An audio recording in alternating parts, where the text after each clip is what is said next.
Okay, Glenn Gross. He's going to introduce Mr. Scott Stevens.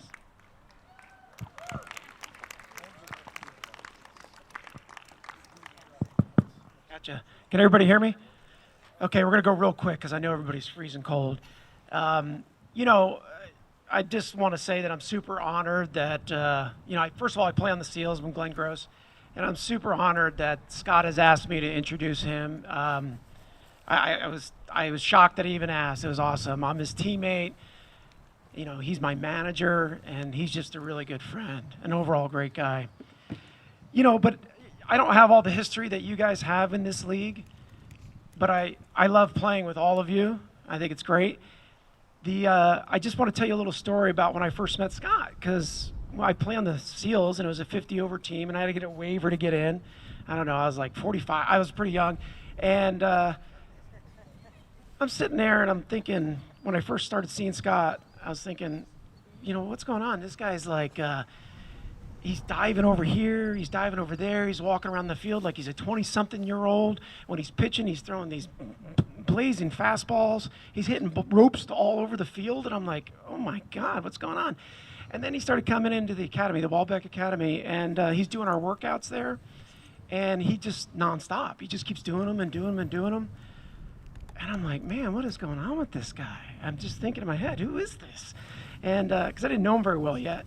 And then, so I'm thinking, this guy's just a beast. And here I am, the new guy on this team. I'm young. I'm supposed to be this young whippersnapper kind of guy. And, when I go on a team, I'm gonna be the hardest working guy out there. And this guy over here is acting like basically Captain America. And I didn't realize that I was playing with Captain America. This is who he is. So I guess I can't be the hardest working player on that team. But yeah, seriously, he is an amazing man. He's a great ball player, and he likes to play baseball. I don't know if you guys know that.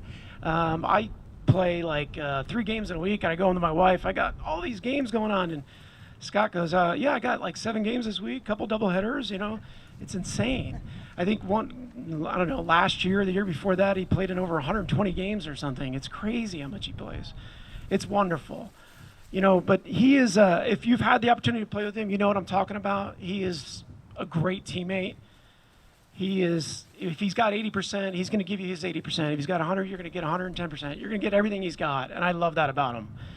But he's also a manager, and like somebody was saying earlier that we've got to give credit to all the managers. He's a great manager. And that's how come we all stay on that Seals team. He's a phenomenal manager. He gives everybody their due. He gives fair playing time. He likes to win, don't get me wrong, because sometimes we're on like winning streaks, and he's like, his hair gets really long and stuff. So he has those weird superstitions too. But he is fair, and he gives everybody their opportunity to play. He will not win at all costs, and I love that about him. But I've also had the opportunity, through all these things out here, to learn a lot about him. And the guy likes brats. I don't know if you know this. He's from Michigan, and he likes these brats. And we talk about the brats a lot for some reason, but he makes good beer brats. So if you've never had them, make sure he makes them for you. They're fantastic. In a way, and we talk about what complements it. You cannot put ketchup on a brat. That's not allowed because it doesn't go well. It doesn't mix well. It's not the right combination. You got to have mustard on a brat to make that right combination. And I was thinking about this, and it's like, I know this is a weird little analogy or whatever, but this whole baseball for me, I love it. And everybody's saying all their stuff. This is like family. And the baseball to me is the brat. And like Scott, and all he brings, the quality of the person that he is, the way that he manages, and the way that he goes about playing this game, he's the mustard to the brat. It like makes it perfect, because otherwise it'd be the wrong combination. I wouldn't be out here but for him. And it's truly, truly powerful to me, the way he handles himself and the way he handles us 50-year-old babies.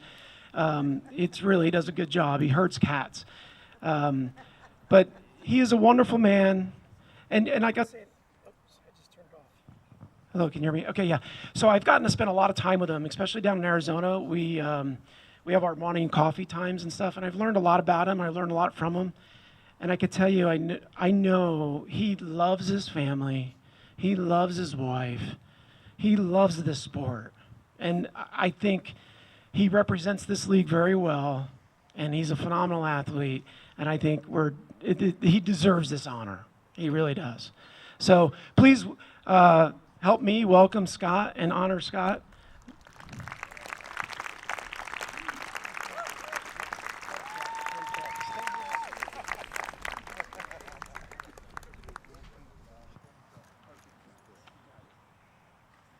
Thank you, Glenn. That was very good. You want to do my part now? No?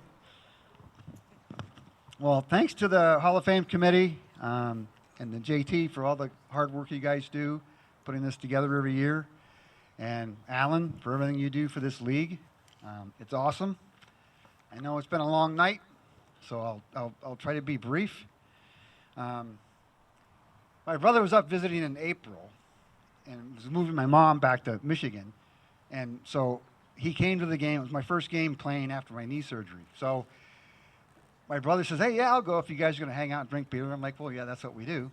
So after the game, we're sitting around having a beer, and my brother's sitting in one of the lawn chairs. And Glenn goes, hey, Mark, did you know Scott's been boasting that he was the best athlete of the family? And, of course, I stand up and start going, no, that's not true. And my brother, he just like took a sip of his beer, started laughing, and goes, actually, it was our sister. Which was true. So, it's a great honor to be part of this Hall of Fame. It's very humbling. It's a great class. I wouldn't want to go in with any other guys.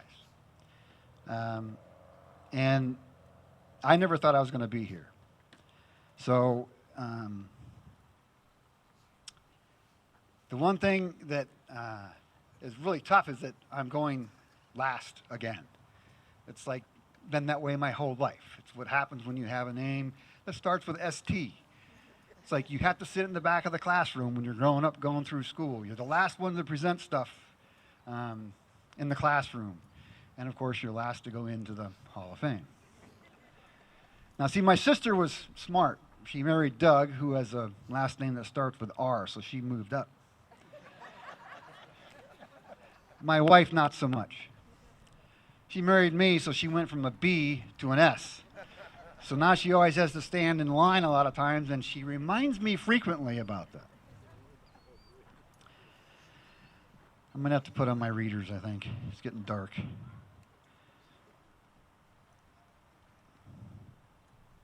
Well, anyway, I'll try and keep this short. I grew up in a very athletic family. My dad was a football, baseball player. He played football for the Army when he was in Europe. His older brother was a great baseball player, was drafted by the Cincinnati Reds out of high school to pitch, and he chose to enlist in the Army Air Force when he was 17. And so there weren't a chance for family stardom. But it was a good thing for him at the time. He was doing the right thing. He got credit for World War II, Korea, and Vietnam. So he's no longer with us, but thank you for your service.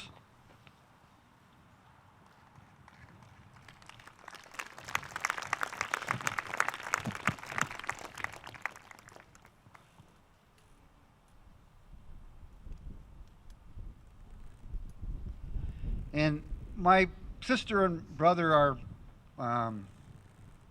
pretty good athletes too. I had to change my speech. Initially I had in there that they were so-so athletes till I found out my sister was coming.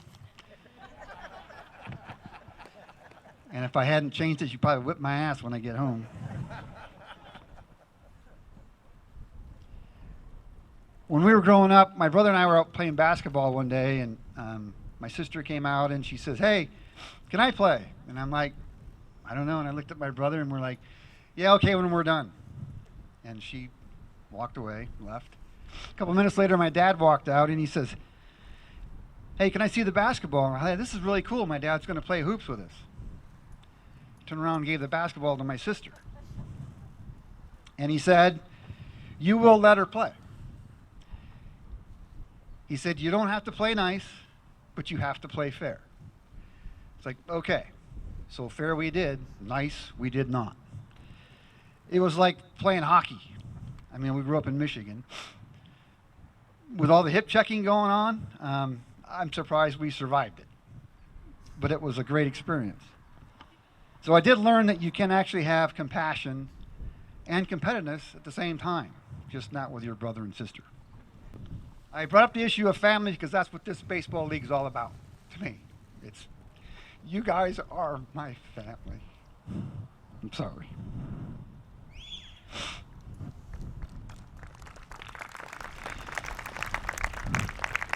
You know, playing this game, it's very therapeutic. It's like you could have the worst day in the world.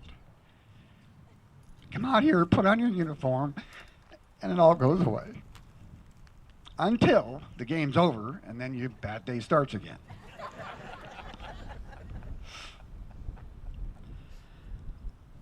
I remember my first season, I was playing in the other league, and Phil Stokes asked me if I wanted to play in the Summer Night League with the Sacramento Men's Senior Baseball League. And I said, hey, okay, sure. So I was playing with the Phillies that year, and it was one of the greatest things I ever did in terms of making that decision to play with MSBL. And at the time, I didn't really know who it was I was playing with, but I'm going to try and read this without my readers. But at the time that year, I was playing with Val Lewis, Jim Rice, Harry Hart, Jerry Carnow, Doug Hilton, Bill Bailey, Dave Harden, Dave Lewis, Larry Donahue, and Pete Snyder. Half the team is now in this Hall of Fame. What an honor that was. And I never knew it. So I consider it, a great privilege to have a chance to play with those guys. And I've been playing against the guys that are going in this class for a long time. And in the last couple of years, I've actually got to play with some of them. And I played with Craig Parker, I think, many years ago when we went to Arizona with Cal Bears. But I haven't had a chance to play with Jim and with Rick yet. So I begin to wonder if maybe there was something I said and pissed them off and they don't like me or something. But hopefully someday we'll make that happen.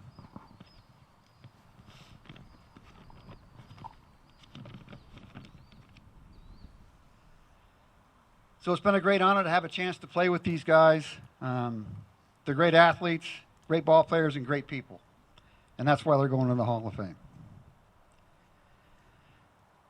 How many of you have seen that documentary series, The Captain? It's about Derek Jeter. It's a great program. I know there's probably some anti-Yankee fans around here that will never, ever watch anything to do with the Yankees.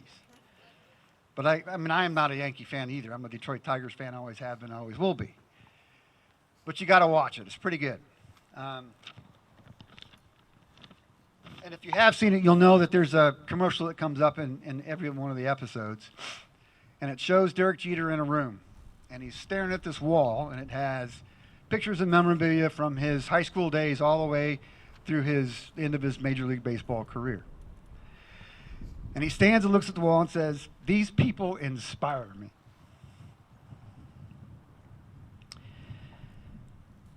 And I really believe in terms of what he said, because there are some people on my wall with their inspiration and motivation helped me get to where I am today.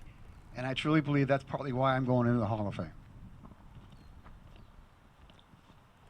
So in closing, I'd like to thank those people that have inspired me over the years.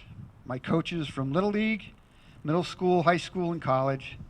The football offensive coordinator in college, he constantly reminded us that what the mind achieves, the body achieves. If you don't see it and you don't believe it, it won't happen. And that's what makes athletes great, is because they see themselves doing it and they go out and do it.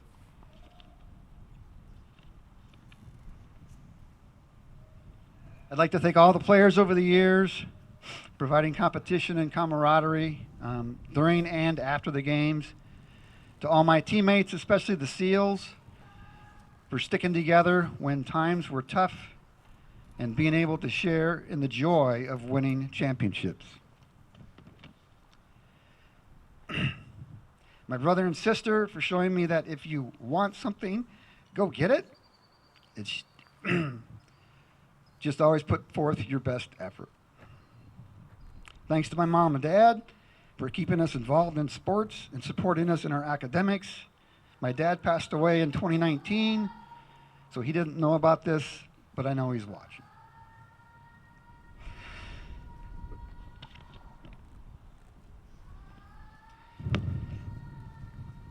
And last, and see, here it is again, last, but certainly not least, my lovely wife, Nina. You inspire me every day.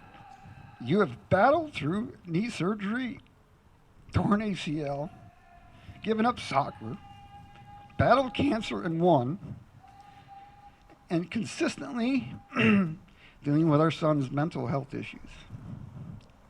It does not go unnoticed. You are my rock. You are the greatest. I love you. Thank you.